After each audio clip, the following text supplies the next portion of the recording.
By রোডে এরকম টানা গাড়িতে বসে যাওয়ার মজাটাই আলাদা। গ্যাংটকে ঘুরেছিলাম গাড়ি করে করে, সেটা হচ্ছে ৩-৪ ঘন্টা বা ৫ ঘন্টা এই রকম।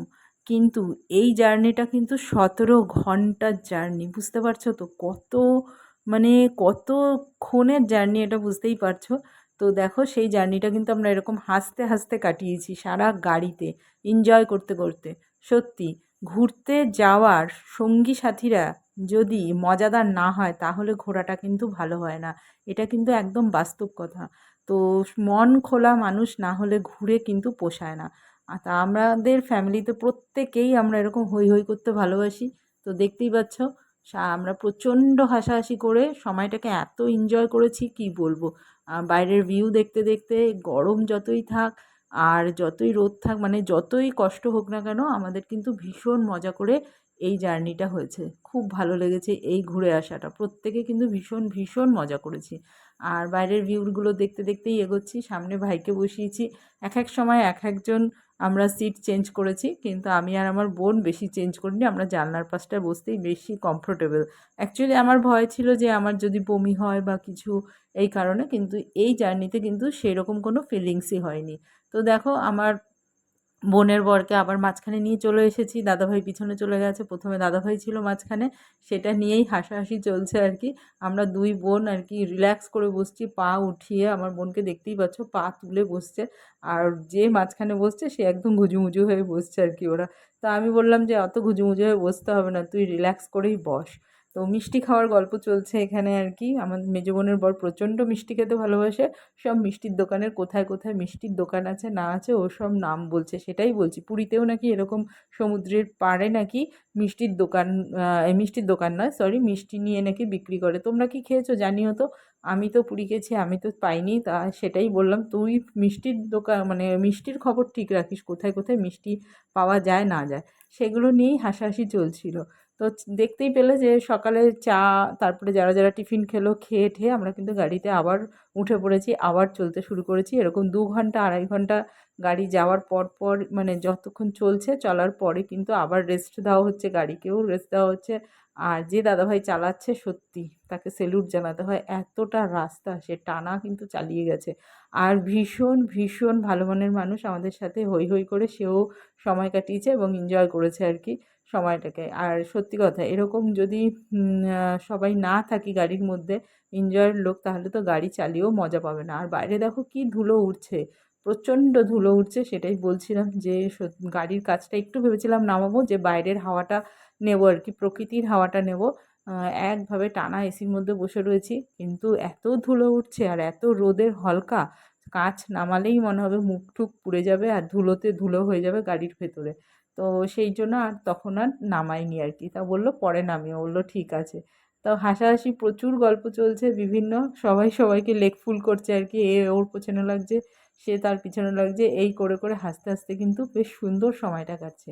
তো ভিডিওগুলো তোমাদের কেমন লাগছে অবশ্যই অবশ্যই কিন্তু জানাবে। আর আমরা তো দেখেছিলেই যে আগের যখন চা খেতে নেমেছিলাম একটা কোল্ড ড্রিঙ্কস নিয়ে উঠেছিলাম আর কি। তো সেটাই এখন গাড়িতে খাওয়া হবে।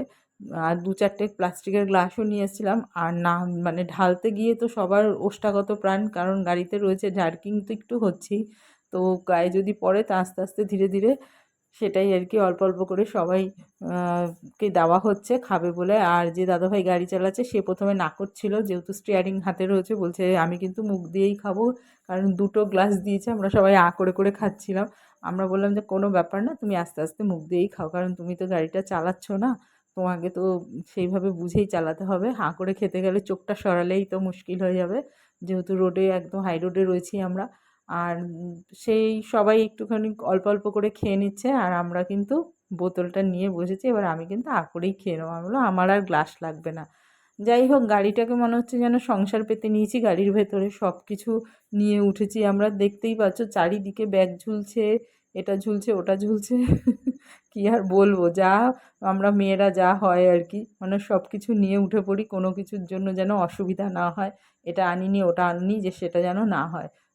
কিন্তু দেখো বাই রোড দিয়েই যাচ্ছি, যখন তখন গাড়ি থামালেই থামাতে পারবে, কিন্তু আমরা চাই না যে সময় কোনো নষ্ট হোক। এরপরে যে খাবারটা খাবো সেটা দেখলে তো আরও অবাক হয়ে যাবে। তো দেখেইছিলে আমি গামলা থেকে শুরু করে সব কিছু নিয়ে এসেছি। দাদাভাইকে দেখো, ও তো একদম মানে কোল্ড ড্রিঙ্কসের বোতল ধরেই খাওয়া শুরু করে দিয়েছে। কোল্ড ড্রিঙ্কস খাওয়া বারণ, তারপরেও খুব কোল্ড ড্রিঙ্কস খাওয়া শুরু করেছে। তা আমি সেটাই বলছিলাম বেশি কিন্তু খেও না। যাই হোক, এরপরে আমি একটু বললাম আমাকে দাও ভাই, এবার আমি একটু খাই। খেতে খেতে সবই মোটামুটি শেষ করে ফেলেছে। এরপরে যদি না খাই আর পাবো না, তো 2 ঢোক আমিও খেয়ে নিলাম। খেয়ে বেশ একটা ফ্রেশনেস লাগছে। সকাল থেকে কিন্তু আমরা সেরকম কিছু খাইনি, আমি আর আমার বোন। চা বিস্কুট ছাড়া আর কিছুই খাইনি। এইবার হচ্ছে আমাদের হবে মুড়ি মাখা। সেটাই বলছিলাম যে একটু মুড়ি মাখা করলে ভালো হয় না? এত কিছু আনা হয়েছে, চানাচুর, কটকটি, নিমকি, কোনো কিছু তো বাকি নেই, চিড়ে ভাজা থেকে শুরু করে। আর মুড়ি মাখার জন্য বোনকে বলেছিলাম আলু ভাজা করে আনতে, সে তো আলু ভাজা করেই এনেছে। এদিকে পেঁয়াজ, লঙ্কা সব নিয়ে এসেছি। গামলার মধ্যে মুড়ি মাখা। আমাদের একটা মুড়ি মাখা না হলেই হয় না। এইটা তো একদম মানে ফেভারিট খাওয়া আমাদের সবার, আমাদের বাড়ির। তো আমার কেন, সবারই এই মুড়ি মাখাটা আমরা সবাই ভালোবাসি। বাঙালি মানেই মুড়ি মাখা খেতে সব্বাই ভালোবাসে, তাই না? আর ওই যে দেখো, গামলায় মুড়ি নেওয়া হয়ে গেছে। সত্যি গামলাটা নিয়েছি, কী সুবিধা হয়েছে কী বলবো তোমাদের। প্রথমে তো খুব হাসাহাসি করছিলাম, আমার দাদাভাইও বলছিল কী করতে গামলা টামলা নিচ্ছ, সত্যি পারো তুমি। যখন নিয়ে এসেছি তখন মানে বলছে খুব ভালো কাজ করেছো। আর দাদাভাই পিছনে কিন্তু পেঁয়াজ কাটছে। সবার চোখ জ্বালা তখন শুরু হয়ে গেছে আর কি, ভীষণ চোখ জ্বালা করছিল। মনে হচ্ছে কি জানলার কাজগুলোকে নামিয়ে দিই। পেঁয়াজটা যেহেতু কাটছে, আবদ্ধ রয়েছে জায়গাটা, কিন্তু মুড়ি মাখাটা খেতে তো দারুণ লাগবে। আর লঙ্কা ঢঙ্কা দিয়ে পেছনে বসে সেই কাটিংগুলো দাদাভাই করছে। পিছনে জায়গাটা অনেক আছে, গামলাটা রেখে আর কি করতে সুবিধা হচ্ছে ওর আর কি। আর এই দেখো, চানাচুরের, না এটা চানাচুরের প্যাকেট, হ্যাঁ চানাচুরের প্যাকেটটা কাটিং করা হয়ে গেছে। আমি একটু খেয়ে দেখলাম কীরকম খেতে। তা চানাচুরটা কিন্তু হেভি টেস্টি, ঝাল ঝাল, খুব টেস্টি পাপড়ি চানাচুর ছিল। আর এই দেখো আলু ভাজার বাটিটা, তেল পড়ে চারিদিকে, প্লাস্টিকের কি অবস্থা। এইভাবে করে কি করে খুলবে বলো তো, সবার গায়ে তো তেল লেগে যাবে। আসলে কাত করে ফেলেছে, তার কি করা যাবে। তাহলে একদম আস্তে আস্তে করে খুলতে হবে। চানাচুরটা খেয়ে আমি বললাম দারুণ খেতে, দারুণ, সত্যি খুব ভালো খেতে। তা আমি তো একটু একটু করে খেয়েই যাচ্ছি। চানাচুর খেতে তো আমার ভীষণ ভালো লাগে। আর সত্যি এত টেস্টফুল ছিল, মুড়ির সাথে দারুণ লাগে। আর আলু ভাজা দিয়ে মুড়িটা মাখবে। দাদাভাই তো ভীষণ রেগে গেছে, আলু ভাজা ওরকম তেল দেখে সাইড হয়ে গেছে, বলছে আমার গায়ে লেগে যাবে। এরপরে আমি কী করবো, আমি কী আর করবে, সব জামা কাপড়ই তো আমাদের কাচতে হবে, কিচ্ছু করার নেই। কোনো রকমভাবে একটু খোলো, খুলে নিয়ে তারপরে মেখে ভালো করে আর প্লাস্টিক ধরে রেখে দেবো। তো ভাইকে একটু চানাচুর দিলাম, ভাই বললো আমি খাবো না এখন এটা, তুমি একবারে মুড়িতেই মাখ। আর এই দাদাভাইও বলছে আমিও খাবো না এখন, পরে খাবো। তো জোর করাই হচ্ছে বারবার করে, তার বারবার করে বলাতে একটুখানি নিয়েছে। তো যেটাই খাচ্ছিলাম সব কিছুই নানা করছিল, তারপরে জোর করাতে খাচ্ছে। যাক, বেশ মজাদার একটা আমাদের যাত্রা হয়েছে আর কি। আর কি বলবো, মানে ঘোরাটা খুব সুন্দর হয়েছে। আর এই দেখো, কাগজের বললাম না কিছু বাদ দিইনি আমরা। গামলায় তো মুড়ি মাখা কমপ্লিট, মনে যেন বাড়িতে বসেছি। তো কাগজের প্লেটটাকে একদম সেই ঝালমুড়ি যেরকম বিক্রি করে সেরকমভাবে বানিয়ে নিয়েছে আমাদের বোনের বর আর কি। সেটা ভাইকে দেওয়া হলো। বাটি ফাটি তো আর নিয়ে আসিনি, পারলে ওগুলো নিয়ে আসলেও মনে হয় ভালো হতো। আর পিছনে দেখো এই যে মামা বসে আছে, সেই মামা বলছে আমাকে এই পেপারের কাগজের মধ্যেই দিয়ে দাও তোমরা। তো এইভাবে করে কিন্তু আমরা সুন্দর বেশ মুড়ি মাখাটাকে এনজয় করে, গল্প গুজব করে, অনেকটা টাইম পর্যন্ত খেয়ে, অনেকটা রাস্তা যে যেতে হবে রে বাবা, সেই জন্য কিছু কিছু করে তো এইভাবে করে সময় তো কাটাতে পারে। এই দেখো পেঁয়াজ, বলছিলাম না প্রচণ্ড ঝাঁজ লাগছে, চোখ দিয়ে জল বেরিয়ে আসছে। পেঁয়াজটা কেটেছে অনেকটা টাইম অবধি, পেঁয়াজের এই ঝাঁজটা ছিল গাড়ির ভেতর। তারপরে আস্তে আস্তে ঠিক হয়ে গেছে, একটু কাজটা নামিয়ে দিয়েছিলাম মাঝখানে, ঠিক হয়ে গেছে। আর মুড়ি মাখা খেয়ে তো মনে হচ্ছে না অমৃত খাচ্ছি। বাড়ির খাবার গাড়িতে বসে যদি এরকম বাইরে খাওয়া যায়, ওফ অসাধারণ। বাইরের এরকম ভিউ দেখতে দেখতে, মাথায় কোনো চিন্তা নেই, ভাবনা নেই, গল্প করতে করতে, হাসি ঠাট্টা করতে করতে, মুড়ি চা এই সমস্ত থাকলে পরে তো আসর আরও জমে যায়। আর এখানে একটু জ্যামে পড়ে গেছি দেখো, তো বড় বড় কন্টেনারগুলো দাঁড়িয়ে পড়েছি, একটু জ্যামে পড়েছি। তো তারপরে বেশিক্ষণের জন্য দাঁড়াবে না আর কি, কিছুক্ষণের জন্য জ্যামে পড়েছে, জ্যামটা কেটে যাবে। এই দেখো আবার হাইওয়েতে উঠে গেছে। যখনই হাইওয়েতে উঠছে গাড়ি তো চলছে একদম, মানে কত যে পিক আপ রয়েছে কি বলবো, শাঁ শাঁ করে গাড়ি টানছে আর কি। আর অসাধারণ লাগছিলো, কি ভালো লাগছে না রাস্তার ধারগুলো দেখতে, খুব ভালো লাগছিলো। সত্যি দিনের বেলাতেও আমরা এনজয় করতে করতে গেছি, আর রাতের বেলাতেও যখন এসেছি রাতের সৌন্দর্যটাও খুব সুন্দর। তো দুটো সৌন্দর্যই আমরা বাই রোডে গেছি বলে সেই সৌন্দর্যগুলো নিতে পেরেছি। ট্রেন বাসে তো সব সময় চড়াই হয়, কিন্তু গাড়ির জার্নি এতক্ষণ ধরে, এই জার্নি কিন্তু এই ফার্স্ট টাইম আমি করলাম। মানে 15-16 জার্নি এই ফার্স্ট টাইম করলাম আর কি। এর আগে করেছি 3-4 ঘন্টা, 5 ঘন্টা, হার্ডলি 5 থেকে 6 ঘন্টা, এর বেশি কিন্তু করিনি। তো ন্যাশনাল হাইওয়ে দিয়ে কিন্তু এখন গাড়ি একদম রানওয়ের মতো ছুটছে। আহ, আর বলেছে এখন দাঁড়াবে না, কারণ অনেকটা টাইম এই দাঁড়ানোর চক্করে মানে বেরিয়ে যাচ্ছে আর কি। তো এক্কেবারে আমরা কিন্তু একটা দুপুরবেলার যে লাঞ্চটা কোনো একটা ধাবায় খাবো। তো সেটা খেতে খেতে আমাদের অনেকটা দেরি হয়ে গেছিলো, কারণ হচ্ছে গিয়ে রাস্তায় দেখতে পাচ্ছ দুই ধারে কিন্তু কোনো দোকানপাট কিচ্ছু নেই। 3টে 3:30 বেজে গেছে, ততক্ষণে আমরা কোনো দোকানপাট পাচ্ছিলাম না।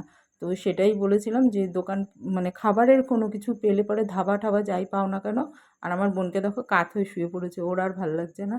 ও তো ওইরকমই, একটু জার্নি করলেই ইসে হয়ে যায়, একদম ক্লান্ত হয়ে যায়। তো সেটাই বলেছিলাম যে যখন তোমাদের একটা ধাবা পাবে দাঁড় করিয়ে দেবে। আর এই দেখো লাস্টে বললাম যে কাচ জানলাটা নামিয়ে দাও, কাচটা খুলে দিয়েছে আর হু হু করে হাওয়া ঢুকছে। আর আমাদের তো পাগলের মতো অবস্থা হয়েছে, সেটাও বেশ ভাল লাগছিলো। কারণ একটানা এসি চলছে, সব আটকানো, সেটাও একটা অস্বস্তিকর ব্যাপার লাগছিলো। আর এরমভাবে পাগল হয়ে গেছি। আমার চুলগুলো যখন রাত্রেবেলা হোটেলে এসে আঁচড়েছি তখন টেরটা পেয়েছি যে চুলগুলোর কি দৈন্যদশা আমার হয়েছিল, পুরো জট পেকে গেছিলো একদম পুরো এই হাওয়াতে। তা যাই হোক, যা খুশি হোক গিয়ে, আমরা তো এনজয় করে গেছি আর কি ভালো মতো। তো বললাম যে অনেকটা টাইম পরে কিন্তু আমরা একটা ধাবা পেয়েছি আর কি, সেটা তোমাদের নেক্সট ব্লগে তোমাদের সাথে শেয়ার করব।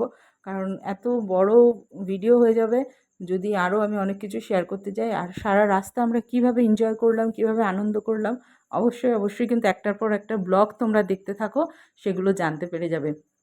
প্রত্যেকটা জিনিস তোমাদের সাথে একদম সুন্দরভাবে শেয়ার করব।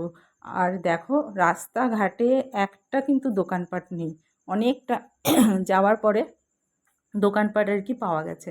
তো সেই জন্য হু হু করে গাড়ি চলতেই আছে চলতেই আছে আর কি। তো যে বলেছিলাম যে বেশি আর খিদে পেয়ে গেছে সবারই, অনেকটা টাইম যখন চলে গেছে। তো সেটাই বলা হয়েছিল যে বেশি আর দেরি করো না, যে কোনো একটা ধাবা পেলে বা রেস্টুরেন্ট পেলেই কিন্তু দাঁড়াতে। সেটার খোঁজেই আমরা চুপচাপ বসে আছি আর হাসাহাসিও করছি, পেটে একদম পুরো তা লেগে গেছে সবার। আর ব্রিজের ওপর দিয়ে যখন যাচ্ছি কি ভালো লাগছে। কেমন লাগলো ভিডিওটা অবশ্যই অবশ্যই কিন্তু জানিও।